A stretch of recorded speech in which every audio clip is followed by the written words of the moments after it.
Hello दोस्तों, स्वागत है आपका study with Bahadur YouTube channel पर। आज हम लेके आए हैं 23 जुलाई 2025 के current affair plus static GK plus science के 16 मोस्ट इम्पोर्टेंट क्वेश्चन जो एग्जाम ओरिएंटेड है। तो चलिए शुरू करते हैं बिना किसी देरी के। आज का पहला सवाल है, 22 जुलाई 2025 को किस संवैधानिक पदाधिकारी ने इस्तीफा दिया? साथ ही में आप इंग्लिश में पढ़ा करो। वाइस कॉन्स्टिट्यूशनल ऑफिस से होल्डर रिजाइंड ऑन 22 जुलाई 2025। इसका आंसर होगा उपराष्ट्रपति, जो अभी तक वर्तमान में थे, जिनका नाम है जगदीप धनखड़, और उन्होंने आज 22 जुलाई 2025 को इस्तीफा दे दिया। थोड़ा डिटेल से समझते हैं।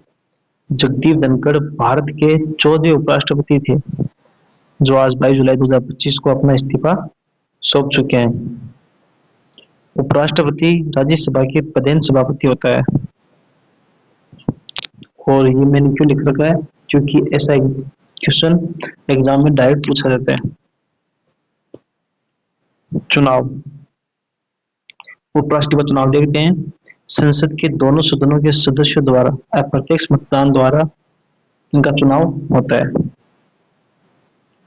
वाइस प्रेसिडेंट का कार्यकाल 5 वर्ष का होता है, और इससे पूर्व वह राष्ट्रपति को अपना इस्तीफा लिखकर अपना इस्तीफा दे सकते हैं।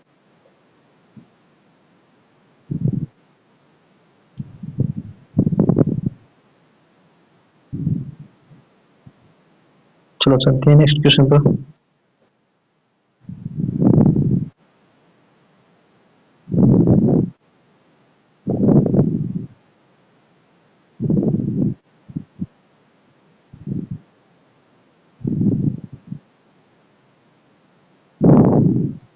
हाल ही में किस भारतीय शटलर ने BWF सुपर 500 कनाडा ओपन 2025 का खिताब जीता?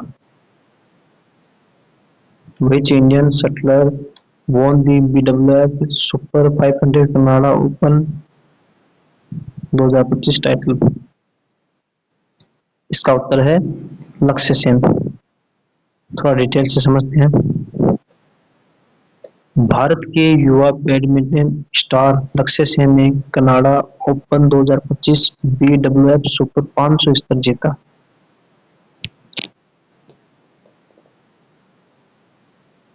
Super 500 events BWF world tour points में महत्वपूर्ण है, रैंकिंग सुधारती है। और जब ये क्वेश्चन है तो इसमें BWF का फुल फॉर्म भी अपने को जानना है। BWF का फुल फॉर्म है बैडमिंटन वर्ल्ड फेडरेशन, जिसकी स्थापना 1934 में हुई और जिसका मुख्यालय है कुआलालंपुर। भारत के लिए बैडमिंटन लगातार एग्जाम में PV सिंधु, किदामाई, लक्ष्य, थॉमस, उबेर कप आदि प्रश्न एग्जाम में आते रहते हैं, इसलिए अपने ये क्वेश्चन एग्जाम की दृष्टि से इम्पोर्टेंट है। चलो चलते हैं नेक्स्ट क्वेश्चन पर।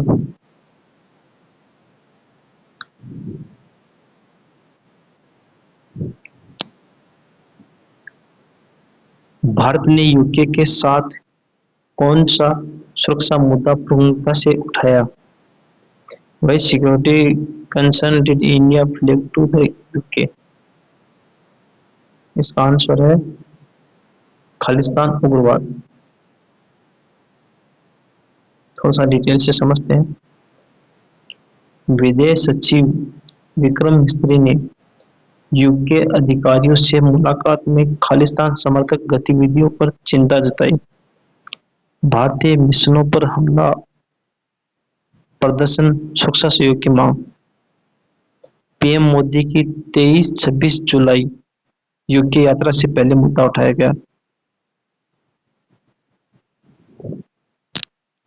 और एग्जाम में किस देश के साथ किस मुद्दे पर इस तरीके से प्रश्न पूछे जाते हैं। जब यूके की बात है तो यूनाइटेड किंगडम की राजधानी लंदन है, और उसकी करेंसी पाउंड स्टर्लिंग है। चलो चलते हैं नेक्स्ट क्वेश्चन पर।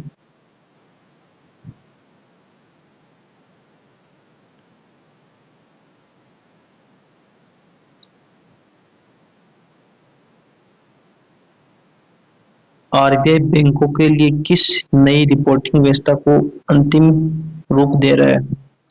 RBI is finalising which new reporting framework for banks?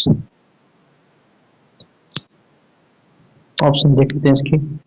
Option A है digital landing audit, option B climate risk disclosure, option C KYC biometric integration, option B है इनमें से कोई नहीं। इसका आंसर है option D climate risk disclosure. थोड़ा detail से समझते हैं। Reserve Bank of India Bharat का केंद्रीय बैंक व बैंकिंग नियामक संस्था है। वैश्विक इसी ESG एनवायरमेंट सोशल गवर्नेंस मानकों के अनुरूप बैंकों को जलवायु संबंधी जोखिम, फ्लूइड ड्राफ्ट कार्बन एक्सपोजर का खुलासा करना होगा। चरणबद्ध 2027 से स्वैच्छिक रिपोर्ट होगी, खुद की स्वयं से रिपोर्ट होगी, वरना 2028 से अनिवार्य अनुपालन का प्रस्ताव है।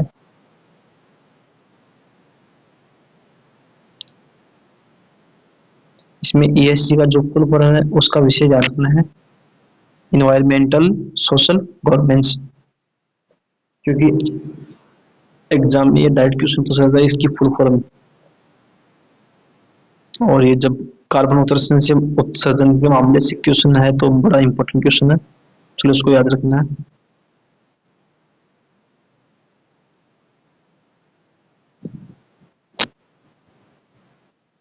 क्वेश्चन नंबर 5 है, भारतीय सेना को हाल ही में किस अटैक हेलीकॉप्टर की पहली खेप मिली?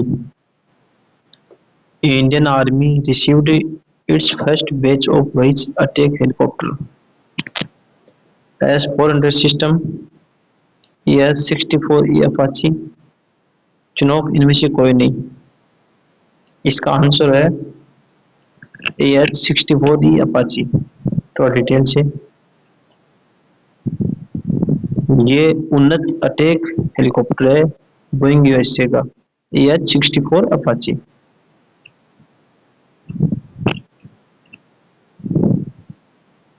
भारतीय वायुसेना पहले से उपयोग करती है, अब भारतीय सेना की एविएशन कोर को भी तैनात मिल रही है, रेगिस्तान सीमा क्षेत्रों में उपयोग होती है। ये ज्यादातर SSC के एग्जाम में ऐसे क्वेश्चन पूछे जाते हैं, बट एग्जाम दृष्टि से बड़ा इंपॉर्टेंट क्वेश्चन है। आजकल सेना के अस्त्रों के बारे में ज्यादा ही क्वेश्चन पूछे जाते हैं। चलो चलते हैं नेक्स्ट क्वेश्चन पर।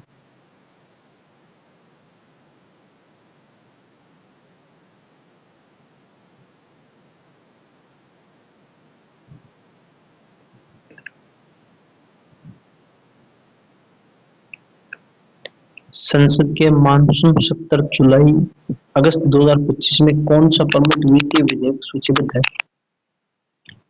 Which key financial bill is listed for the monsoon session जुलाई-अगस्त 2025? ऐसे बिल बहुत है, GST संशोधन बिल, आयकर विधेयक 2025, income tax bill 2025, banking regulation संशोधन, वित्तीय क्षेत्र सुधार नियम। इसका आंसर है आयकर विधेयक 2025। थोड़ा डिटेल से समझते हैं। इनकम टैक्स एक्ट 1961 को सरल भाषा, कम अनुपालन और डिजिटल ई फाइलिंग अनुकूल रूप में पुनर्लेखन के लिए बिल पेश किया जा रहा है। प्रस्तावित बदलाव है दर संरचना तरंग छोटे करदाताओं हेतु राहत स्वचालित रिफंड। ये क्वेश्चन बैंकिंग व स्टेट पीसीएस एग्जामों के लिए बड़ा इंपॉर्टेंट क्वेश्चन है। कौन सा बिल किस अधिनियम को बदले? तो ये पैटर्न कॉमन है, बैंकिंग सेक्टर में ऐसे क्वेश्चन बहुत पूछे जाते हैं। चलो चलते हैं नेक्स्ट क्वेश्चन पर।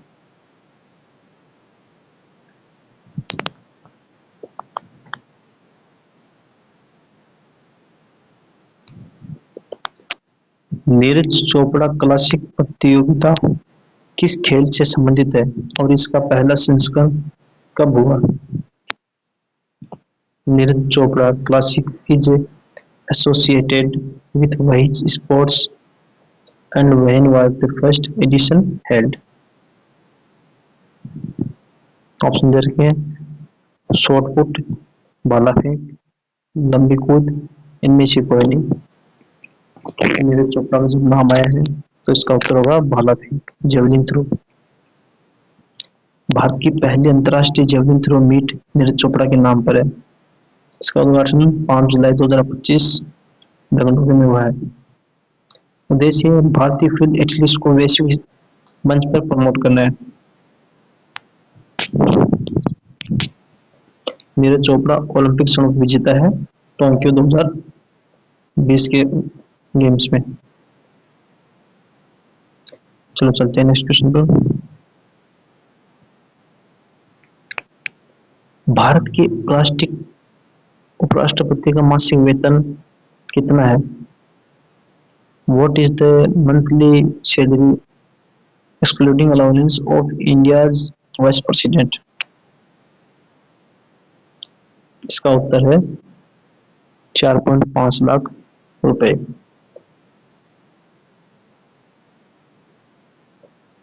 मतलब विस्तार से समझते हैं। वर्तमान वेतन संरचना 4.5 लाख रुपए प्रति माह है।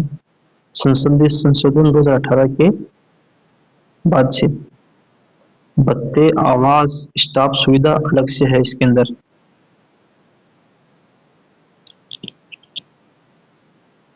चलो, और ये जब वाइस प्रेसिडेंट का क्वेश्चन है तो बड़ा एग्जाम की दृष्टि से बड़ा इंपोर्टेंट क्वेश्चन हो गया है, क्योंकि वाइस प्रेसिडेंट ने समय से पहले इस बार इस्तीफा दिया है, इसलिए आने वाले एग्जाम में इस क्वेश्चन को विशेष ध्यान रखें। चलो चलते हैं नेक्स्ट क्वेश्चन पर। नेक्स्ट क्वेश्चन आ गया सेक्शन बी, अपना स्टैटिक जीके के क्वेश्चन है, जो हम रोजाना स्टैटिक जीके के क्वेश्चन आपको इसलिए कराते हैं ताकि आपका कॉन्सेप्ट क्लियर होता चले करंट अफेयर के साथ में। ऐसा ना हो कि आप करंट अफेयर्स की क्लास देख रहे हो बट आपका स्टैटिक जीके कमजोर है। उस पोर्शन को अपन ने ध्यान में रखते हुए इसलिए रोजाना अपन स्टैटिक जीके का क्वेश्चन करवाते हैं। चलो चलते हैं अपना आज का स्टैटिक जीके के पहले प्रश्न पर। एनडीए का फुल फॉर्म क्या है? What is the full form of NDA? और जब एनडीए का नाम होता है एनडीए में आप नेशनल डिफेंस एकेडमी भी समझोगे, लेकिन चलो समझते इसको थोड़ा डिटेल से। What is the full form of NDA? इसमें ऑप्शन में दिखा रखा है national development agency, national Democratic alliance, national defence academy. इनमें से कोई नहीं। इसका उत्तर होगा नेशनल डेमोक्रेटिक अलायंस। और एक इसका full form national defence academy होता है, बट ये राजनीतिक दृष्टि से क्वेश्चन है तो डिटेल से समझते हैं। 1988 में गठित राजनीतिक गठबंधन नेतृत्व बीजेपी का एक गठबंधन है। केंद्र में कई बार सरकार बनाई, 1999 में बनाई, 2014 में बनाई, 2019 में, 2024 में। जो मैंने बताया था कि नेशनल डिफेंस एकेडमी है और सैन्य प्रशिक्षण संस्थान है, और एक एनडीए है नेशनल डेमोक्रेटिक अलायंस, ये बीजेपी का एक गठबंधन है। ठीक, चलो चलते हैं नेक्स्ट क्वेश्चन पर।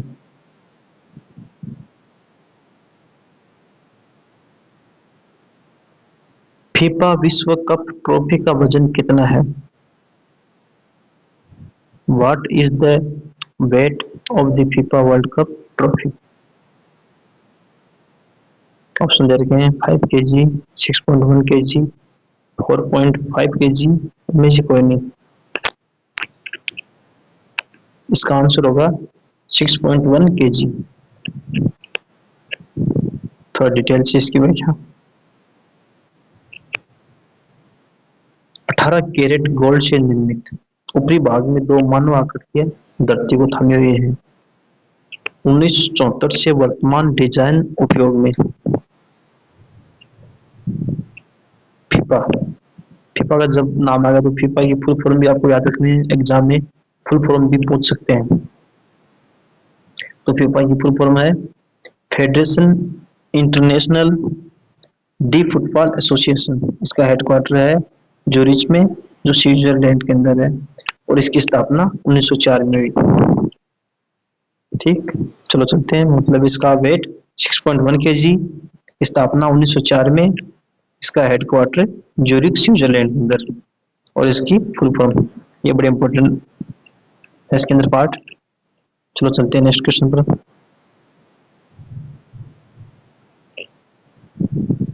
ये बड़ा इंपॉर्टेंट क्वेश्चन है। भारत का क्षेत्रफल के अनुसार सबसे बड़ा राज्य कौन सा है?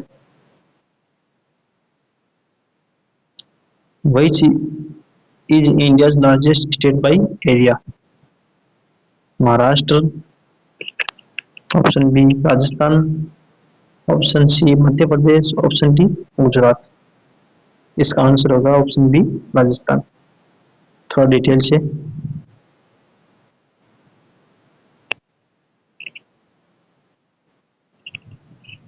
जब राजस्थान की बात है तो समझते हैं इसका क्षेत्रफल कितना है राजस्थान का। राजस्थान का कुल क्षेत्रफल है 3,42,239 स्क्वायर वर्ग फुट किलोमीटर।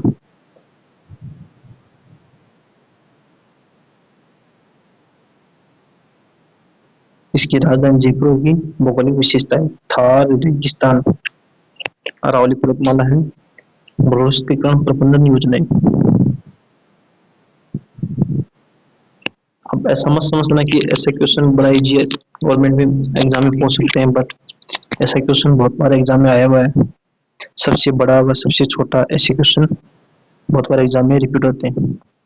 ठीक है, इसका विशेष ध्यान रखना। चलो चलते हैं नेक्स्ट क्वेश्चन पर।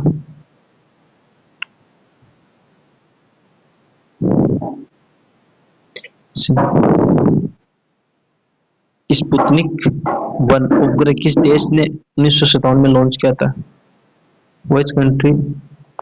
Which country launched the Sputnik first satellite in 1957? Option में देखें चीन, अमेरिका, रूस, इनमें से कोई नहीं। इसका आंसर होगा रूस। थोड़ा डिटेल से समझते हैं। 4 अक्टूबर 1957 यूएसएसआर। जब यूएसएसआर का नाम है तो इसका फुल फॉर्म आपको याद रखना है union of Soviet socialist republics ने दुनिया का पहला कृत्रिम उपग्रह लॉन्च किया 4 अक्टूबर 1957 को, जिसका वजन 83.6 kg है। 96 मिनट में पृथ्वी की एक परिक्रमा पूरी करता है। ये स्पेस रेस की शुरुआत इसके बाद यूएसए ने एक्सप्लोरर 1 लॉन्च किया 1958 में।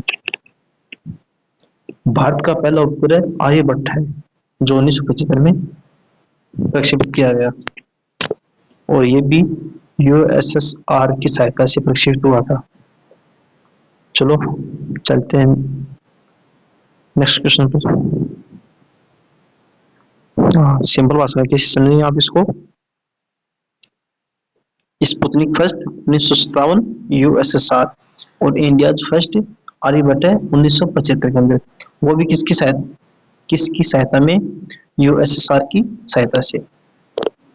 ठीक, चलो चलते हैं नेक्स्ट क्वेश्चन पर। नेक्स्ट क्वेश्चन है सेक्शन सी जनरल साइंस की क्वेश्चन। जनरल साइंस का पोर्शन भी हम आपको इसलिए कराते हैं कि आपको साइंस अलग से ना पढ़ना पड़े। अपनी करंट अफेयर की क्लास के साथ में स्टैटिक जीके का पोर्शन भी साथ कंप्लीट होता चले, और उसके साथ ही जनरल साइंस का पोर्शन भी साथ में आपको कवर होता चले। तो चलो शुरू करते हैं। जनरल साइंस का पहला question, question number 13।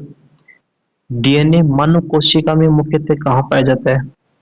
Where is DNA primarily found in human cells? इसमें ऑप्शन है माइटोकॉन्ड्रिया, राइबोसोम्स, नाभिक न्यूक्लियस, इनमें से कोई नहीं। जब डीएनए का नाम है तो डीएनए पाया जाता है माइटोकॉन्ड्रिया के न्यूक्लियस के अंदर, बट माइटोकॉन्ड्रिया के अंदर भी डीएनए पाया जाता है, याद रखना इस चीज को।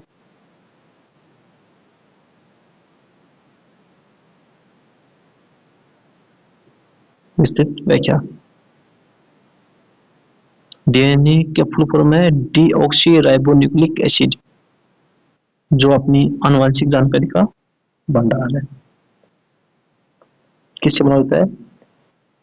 क्रोमोसोम डीएनए प्लस प्रोटीन से बने नाभिक में स्थित होते हैं। थोड़ा समझे नहीं आप?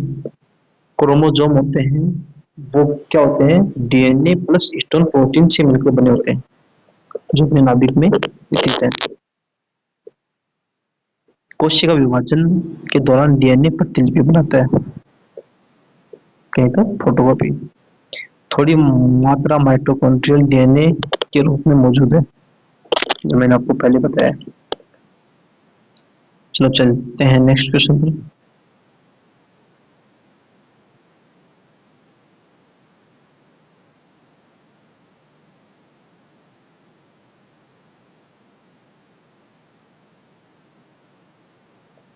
ऊर्जा का एसआई यूनिट क्या है? What is the SI unit of energy?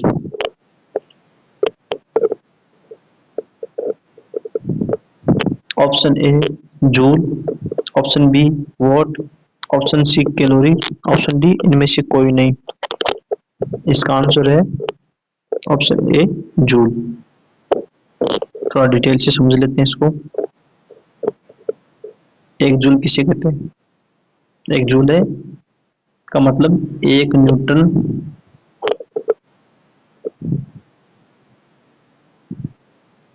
गुणा 1 मीटर। कारिक भाषा होगी। किस भाषा में समझेंगे कि 1 मीटर के अंदर 1 न्यूटन जो फोर्स लगाया जाता है, उसी को हम कार्य की भाषा में जूल कहते हैं। उष्मा ऊर्जा को कैलोरी में भी मापा जाता है। 1 कैलोरी बराबर होता है 4.184 जूल। इस मान को आप याद रखना। कभी एग्जाम में डायरेक्ट क्वेश्चन पूछा जाता है कि 1 कैलोरी में कितना जूल होता है। क्वेश्चन बहुत इजी है, बट ऐसे क्वेश्चन भी लोगों को मार दे देते हैं, तो इस क्वेश्चन को याद रखना। बिजली बिल में दिखने वाली इकाई KWH किलोवाट घंटा है, और 1 किलोवाट घंटा में 3.6 मिलियन जूल होता है। वोट उस शक्ति की इकाई है, ना कि ऊर्जा की। ठीक है, चलो चलते हैं नेक्स्ट क्वेश्चन पर।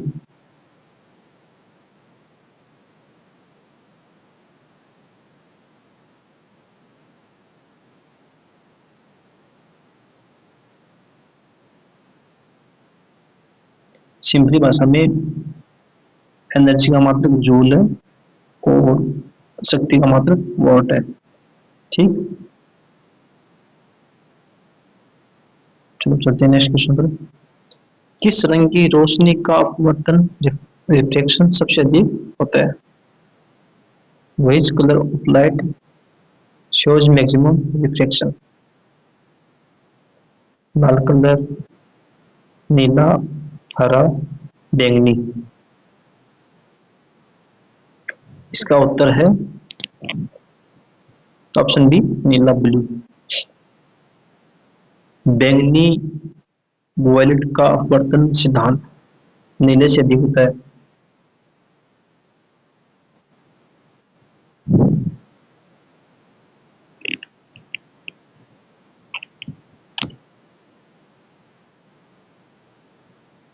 सफेद प्रकाश को जब प्रिज्म से गुजारने पर अपने को रंगों क्रम विबग्योर की मात्रा में विबग्योर की पैटर्न से पता चलता है। विबग्योर का मतलब है फर्स्ट नंबर वॉयलेट और लास्ट में है आर का मतलब रेड। ठीक, तरंग दैर्ध्य कम है, अधिक विचलन अधिक पतन। क्या रखना? तरंग दैर्ध्य जिसकी कम रहेगी उसका अपवर्तन सबसे अधिक रहेगा।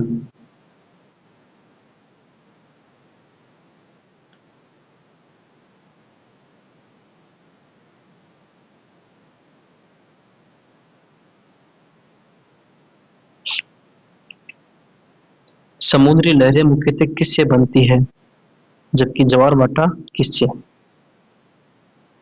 सी waves are mainly caused by what and the tides by what? इसका ऑप्शन है वेव्स ग्रेविटी के कारण और टाइड वाइंड के कारण। वेव्स ऑप्शन बी है वेव्स वाइंड के कारण और टाइड से लूनार ग्रेविटी के कारण। ऑप्शन सी में है वेव्स अर्थक्वेक भूकंप के कारण और टाइड है वाइंड हवा के कारण। ऑप्शन डी है इनमें से कोई नहीं। तो इसका आंसर होगा वेव तरंगे उत्पन्न होती है हवाओं के द्वारा और टाइड्स ज्वार भाटा आता है लूनार ग्रेविटी के कारण। चलो समझते हैं थोड़ा सा डिटेल से। सामान्य समुद्री लहरें हवा की सतह घर्षण से बनती है। ज्वार भाटा को बोलते हैं अपने इंग्लिश में टाइड्स। चंद्रमा और आंशिक रूप से सूर्य के गुरुत्वाकर्षण से उत्पन्न होता है। अपवाद भूकंप से बनने वाली बड़ी लहरें सुनामी कहलाती है, याद रखना।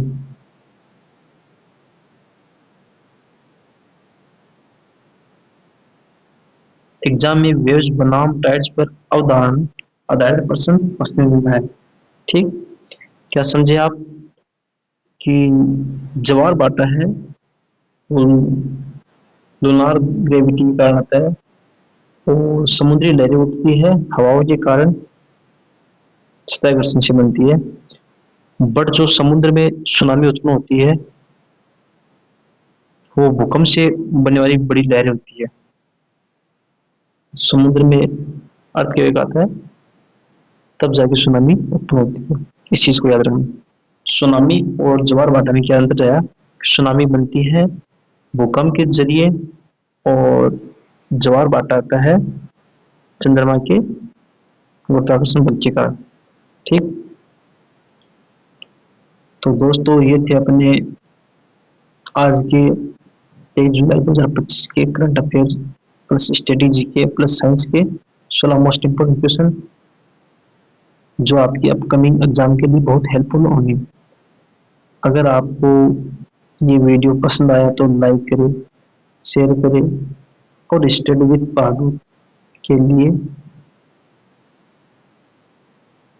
और अपना channel study with Bahadur channel को सब्सक्राइब करें और कमेंट में ये भी बताएं कि आज के क्वेश्चन में से कौन सा आपको सबसे अच्छा इन्फॉर्मेटिव लगा। जो भी क्वेश्चन आपको इन्फॉर्मेटिव लगा है उस क्वेश्चन को आप कमेंट बॉक्स में लिखिए। हाँ, और साथ में अपन जो पढ़ाते हैं रोजाना क्लास के अंदर उसका पीडीएफ अपना टेलीग्राम चैनल के अंदर मिलता है, इसलिए आप अपना टेलीग्राम चैनल का जो लिंक है वो डिस्क्रिप्शन बॉक्स में दे रखा है, उसको भी आप ज्वाइन कर लो। तो चलो इसी के साथ मिलते हैं कल कुछ नए क्वेश्चन के साथ में। जय हिंद।